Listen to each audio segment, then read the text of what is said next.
নামাজ আদায় করছেন এমন ব্যক্তির সামনে দিয়ে মসজিদের দান বাক্স পার করে দেওয়া, এটা সুন্নাহসম্মত কিনা?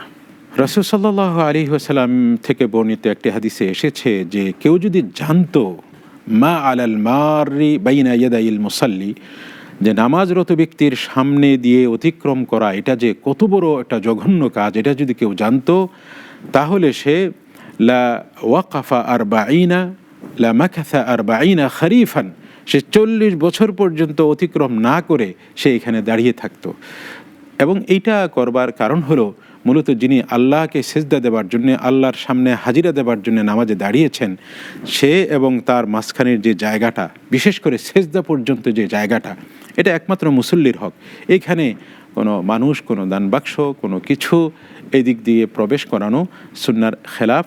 যেখানে নামাজির মনোযোগে যেন কোনো ব্যাঘাত সৃষ্টি না হয়, সেজন্য মানুষকে অতিক্রম করতে নিষেধ করা হয়েছে। সেই জন্য তার সেজদা এবং তার দাঁড়ানো এই মাঝখান দিয়ে দান বাক্স সেটা দেওয়া সুন্নাহর খেলাফ।